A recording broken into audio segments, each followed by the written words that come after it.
Hi friends, ಎಲ್ಲರೂ ಹೇಗಿದ್ದೀರಾ? Friends, ಇವತ್ತು ನಾನು ನಿಮಗೆ ಇಲ್ಲಿ ಸ್ನ್ಯಾಕ್ಸ್ಗಾಯಿತು ಹಾಗೆ ಊಟಕ್ಕೆ ಸೈಡ್ ನೆಚ್ಕೊಳ್ಳೋಕ್ಕಾಯಿತು ತುಂಬಾ ರುಚಿಕರವಾದಂಥ ಬಾಳೆಕಾಯಿ ತವಾ ಫ್ರೈಯನ್ನು ಮಾಡಿ ತೋರಿಸ್ತಾ ಇದ್ದೀನಿ. ಸ್ವಲ್ಪನೇ ಎಣ್ಣೆಯಲ್ಲಿ ನಾವು ಇದನ್ನು ಫ್ರೈ ಮಾಡ್ಕೋಬೋದು.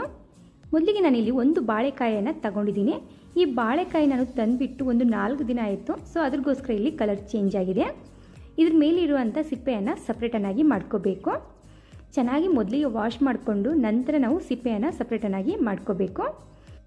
ನಂತರ ಇದನ್ನು ನಾವು ಈಗ ಕಟಿಂಗನ್ನು ಮಾಡಿಕೊಂಡು ನೀರಿನಲ್ಲಿ ಇಡಬೇಕು. ಸೊ ಹಾಗೆ ಹೊರಗಡೆ ಇಟ್ಟರೆ ಅದು ಬ್ಲ್ಯಾಕ್ ಆಗಿಬಿಡುತ್ತೆ. ಅದಕ್ಕೋಸ್ಕರ ಕಟಿಂಗ್ ಮಾಡಿದ ತಕ್ಷಣವೇ ನೀರಲ್ಲಿ ಹಾಕಬೇಕು. ಫ್ರೆಂಡ್ಸ್ ನೋಡಿ, ಜಾಸ್ತಿ ತೆಳ್ಳಗೂ ಕೂಡ ಕಟ್ ಮಾಡ್ಕೋಬೇಡಿ, ಜಾಸ್ತಿ ದಪ್ಪ ಕೂಡ ಕಟ್ ಮಾಡ್ಕೋಬೇಡಿ. ಒಂದು ಲೇವಲಾಗಿ ಕಟ್ ಮಾಡ್ಕೋಬೇಕು. ನಂತರ ಒಂದು ಪ್ಲೇಟಲ್ಲಿ 2 ಚಮಚದಷ್ಟು ಧನಿಯಾ ಪೌಡರ್, 1 ಚಮಚದಷ್ಟು ಅಚ್ಚ ಖಾರದ ಪುಡಿಯನ್ನು ಸೇರಿಸ್ತಾ ಇದ್ದೀನಿ. ಆದಷ್ಟು ಖಾರ ಕಡಿಮೆ ಇದ್ರೇ ಟೇಸ್ಟಿಯಾಗಿ ಅನಿಸುತ್ತೆ. ನೀವು ಖಾರ ಜಾಸ್ತಿ ತಿನ್ನೋರಿದ್ರೆ ಜಾಸ್ತಿ ಕೂಡ ಹಾಕೋಬೋದು. ಸ್ವಲ್ಪನೇ ಅರಿಶಿನ. ನಂತರ ಇದಕ್ಕೆ ನಾನಿಲ್ಲಿ ಬೆಳ್ಳುಳ್ಳಿ ಪೌಡರನ್ನು ಸೇರಿಸ್ತಾ ಇದ್ದೀನಿ. ನಿಮ್ಮ ಹತ್ರ ಬೆಳ್ಳುಳ್ಳಿ ಪೌಡರ್ ಇಲ್ಲಪ್ಪ ಅಂದರೆ ನೀವು ಶುಂಠಿ ಬೆಳ್ಳುಳ್ಳಿ ಪೇಸ್ಟನ್ನು ಕೂಡ ಸೇರಿಸ್ಕೋಬೋದು. 1 ಚಮಚದಷ್ಟು ಎಣ್ಣೆಯನ್ನು ಕೂಡ ಇಲ್ಲಿ ಸೇರಿಸ್ತಾ ಇದ್ದೀನಿ. ರುಚಿಗೆ ತಕ್ಕಷ್ಟು ಉಪ್ಪು. ಹುಳಿಗೆ ನಾನಿಲ್ಲಿ ಹುಣಸೆ ಹಣ್ಣಿನ ರಸವನ್ನು ಸೇರಿಸ್ತಾ ಇದ್ದೀನಿ. ಫ್ರೆಂಡ್ಸ್, ನಿಮ್ಗೆ ಎಷ್ಟು ಹುಳಿ ಬೇಕಲ್ಲ ಅಷ್ಟು ಹುಣಸೆ ಹಣ್ಣಿನ ರಸವನ್ನು ಸೇರಿಸ್ಕೋಬೋದು. ನಾನಿಲ್ಲಿ ಕೇವಲ 1 ಇಂಚ್ ಆಗೋಷ್ಟು ಹುಣಸೆ ಹಣ್ಣನ್ನು ಚೆನ್ನಾಗಿ ಕಿವುಚ್ಕೊಂಡು ಸೇರಿಸ್ಕೊತಾ ಇದ್ದೀನಿ. ಜಾಸ್ತಿ ನೀರು ಮಾಡ್ಕೋಬಾರ್ದು, ಇದು ಗಟ್ಟಿಯಾಗಿ ಇರಬೇಕು ಮಸಾಲೆಯನ್ನು.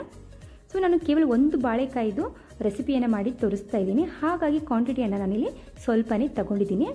ನಾನು ತಗೊಂಡಿರುವಂಥ ಮಸಾಲೆಯಲ್ಲಿ ಒಂದು ಬಾಳೆಕಾಯಿಗೆ ಪರ್ಫೆಕ್ಟ್ ಆಗುತ್ತೆ.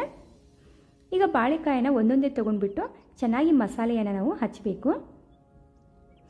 ಈ ರೀತಿ ಮಸಾಲೆಯನ್ನು ಹಚ್ಚಿ ಅದೇ ಪ್ಲೇಟಲ್ಲಿ ನಾನು ಸೈಡ್ಗೆ ಇಡ್ತಾ ಇದ್ದೀನಿ. ಫ್ರೆಂಡ್ಸ್, ಇದು ಟೀ, ಕಾಫಿ ಹಾಗೆ ಸಾಯಂಕಾಲ ಸ್ನ್ಯಾಕ್ಸ್ಗೆ ಮಕ್ಕಳಿಗೆ ಕೊಡೋಕ್ಕೆ ತುಂಬಾ ಚೆನ್ನಾಗಿ ಅನಿಸುತ್ತೆ. ಹಾಗೆ ಚಿತ್ರಾನ್ನ ಜೊತೆ ಸೈಡ್ ತಿನ್ನೋಕೊಂಡ್ರೆ ತುಂಬ ಸಖತ್ ಟೇಸ್ಟ್ ಕೊಡುತ್ತೆ. ಫ್ರೆಂಡ್ಸ್ ನೋಡಿ, ಈ ರೀತಿ ನಾವು ಹಚ್ಕೊಂಡ್ಬಿಟ್ಟು ಒಂದು ಅರ್ಧ ತಾಸುವರೆಗೂ ರೆಸ್ಟ್ ಮಾಡೋಕ್ಕೆ ಇಡಬೇಕು. ನೋಡಿದ್ರಲ್ಲ, ಮಸಾಲೆ ಸ್ವಲ್ಪನೂ ಉಳಿದಿಲ್ಲ. ಇಲ್ಲಿ ಒಂದು ಅರ್ಧ ತಾಸು ಆದ ನಂತರ ನಾನಿಲ್ಲಿ ಉಪ್ಪಿಟ್ಟು ರವೆಯನ್ನು ತಗೊಂಡಿದ್ದೀನಿ. ಅದರಲ್ಲಿ ಸ್ವಲ್ಪನೇ ಉಪ್ಪು, ಸ್ವಲ್ಪ ಅಚ್ಚ ಖಾರದ ಪುಡಿಯನ್ನು ಸೇರಿಸ್ತಾ ಇದ್ದೀನಿ. ಇದರಲ್ಲಿ ಅಕ್ಕಿ ಹಿಟ್ಟನ್ನು ಸೇರಿಸ್ತಾ ಇದ್ದೀನಿ 1 ಚಮಚದಷ್ಟು. ಅಕ್ಕಿ ಹಿಟ್ಟು ಹಾಕೋದ್ರಿಂದ ಎಣ್ಣೆಯಲ್ಲಿ ಫ್ರೈ ಮಾಡುವಾಗ ಅದು ಬಿಡೋದಿಲ್ಲ ಅನ್ನೋ ಕಾರಣಕ್ಕೆ. ಸೊ ಇಲ್ಲಾಂದರೆ ತಳ ಹಿಡ್ಕೊಂಡ್ಬಿಡುತ್ತೆ ತವೆಗೆಲ್ಲ, ಅದ್ರಗೋಸ್ಕರ.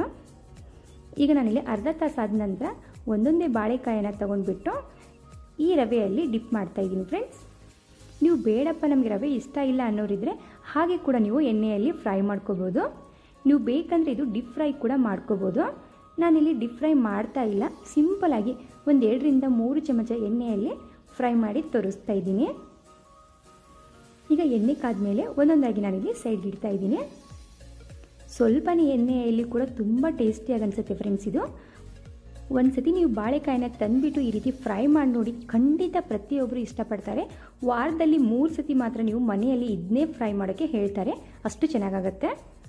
ಈಗ ನಾನಿಲ್ಲಿ ಸ್ವಲ್ಪ ಹೊತ್ತಾದ ನಂತರ ಒಂದೊಂದಾಗಿ ಟರ್ನ್ ಮಾಡ್ತಾ ಇದ್ದೀನಿ. ನಾವಿಲ್ಲಿ ಅಕ್ಕಿ ಹಿಟ್ಟು ಹಾಕಲಿಲ್ಲ ಅಂದರೆ ರವೆ ಹಚ್ಚಿರೋ ಕಾರಣಕ್ಕೆ ರವೆ ಬಿಟ್ಕೊಂಡ್ಬಿಡುತ್ತೆ ಎಣ್ಣೆಯಲ್ಲಿ. ಹಾಗಾಗಿ ಅಕ್ಕಿ ಹಿಟ್ಟನ್ನು ಹಾಕಬೇಕು. ಅಕ್ಕಿ ಹಿಟ್ಟಿಲ್ಲಪ್ಪ ಅಂದರೆ ನೀವು ಕಾರ್ನ್ಫ್ಲೋರ್ ಹಿಟ್ಟನ್ನು ಕೂಡ ಸೇರಿಸ್ಕೋಬೋದು. ಚೆನ್ನಾಗಿ 2 ಕಡೆಗೆ ಚೆನ್ನಾಗಿ ಕ್ರಿಸ್ಪಿ ಆಗೋವರೆಗೂ, ಕಲರ್ ಚೇಂಜ್ ಆಗೋವರೆಗೂ ಫ್ರೈ ಮಾಡಿಕೊಂಡ್ರೆ ಸಾಕು. ಫ್ರೆಂಡ್ಸ್, ನಮ್ಮದಿಲ್ಲಿ ಬಾಳೆಕಾಯಿ ಬಜ್ಜಿ ಅಂತ ಕೂಡ ಹೇಳ್ಬೋದು, ಬಾಳೆಕಾಯಿದು ಒಂದು ಮಸಾಲೆ ರೆಸಿಪಿ ಅಂತ ಕೂಡ ಹೇಳ್ಬೋದು. ತುಂಬಾ ಟೇಸ್ಟಿಯಾಗಿ ಅನಿಸುತ್ತೆ. ಸ್ನ್ಯಾಕ್ಸ್ ರೀತಿಯಲ್ಲಿ ಕೂಡ ತಿನ್ಬೋದು, ಹಾಗೆ ಊಟಕ್ಕೂ ಕೂಡ ಇದನ್ನು ಉಪಯೋಗಿಸ್ಕೋಬೋದು. ಕೊನೆಯಲ್ಲಿ ಕರಿಬೇವಿನ ಸೊಪ್ಪನ್ನು ಹಾಕಿ ಸ್ವಲ್ಪ ಕರಿಬೇವು ಕ್ರಿಸ್ಪಿ ಆಗೋವರೆಗೂ ಬಿಟ್ಟರೆ ಸಾಕು. ನಮ್ಮದಿಲ್ಲಿ ಬಾಳೆಕಾಯಿ ಬಜ್ಜಿ ರೆಡಿ ಆಯಿತು. ಫ್ರೆಂಡ್ಸ್, ಈ ವಿಡಿಯೋ ನಿಮಗೆ ಸ್ವಲ್ಪನಾದರೂ ಇಷ್ಟ ಆದರೆ ಹಾಗೆ ಯೂಸ್ಫುಲ್ ಅನಿಸಿದ್ರೆ ಪ್ಲೀಸ್ ನಮ್ಮ ಚಾನಲ್ಗೆ ಸಪೋರ್ಟ್ ಮಾಡಿ. ಹಾಗೆ ನಮ್ಮ ಚಾನಲನ್ನು ಸಬ್ಸ್ಕ್ರೈಬ್ ಮಾಡ್ಕೋದನ್ನು ಮರಿಬೇಡಿ. ಫ್ರೆಂಡ್ಸ್, ಹಾಗೆ ಪಕ್ಕದಲ್ಲಿರುವಂಥ ಬೆಲ್ಲೈಕನನ್ನು ಆಲ್ ಅಂತ ಪ್ರೆಸ್ ಮಾಡಿ. ನಾನು ಮಾಡ್ತಾ ಇರುವಂಥ ಪ್ರತಿ ಒಂದು ವಿಡಿಯೋನು ಫಸ್ಟು ನಿಮಗೆ ನೋಟಿಫಿಕೇಶನ್ ಆಗಿ ಬರುತ್ತೆ. ಫ್ರೆಂಡ್ಸ್, ಈ ವಿಡಿಯೋ ನಿಮಗೆ ಸ್ವಲ್ಪನಾದರೂ ಇಷ್ಟ ಆದರೆ ಪ್ಲೀಸ್ ಇನ್ನೊಬ್ರಿಗೆ ಕೂಡ ಶೇರ್ ಮಾಡಿ. ಹಾಗೆ ಒಂದು ಕಮೆಂಟ್ ಹಾಕೋದನ್ನು ಮರಿಬೇಡಿ. ನೀವು ಒಂದು ಕಮೆಂಟ್ ಹಾಕೋದ್ರಿಂದ ನನಗೆ ನೆಕ್ಸ್ಟ್ ವಿಡಿಯೋ ಮಾಡಬೇಕು ಅನ್ನೋದೊಂದು ಆಸೆ ಉಂಟಾಗುತ್ತೆ. ಈ ವಿಡಿಯೋ ನೋಡೋದಕ್ಕೆ ಥ್ಯಾಂಕ್ ಯು ಸೋ ಮಚ್.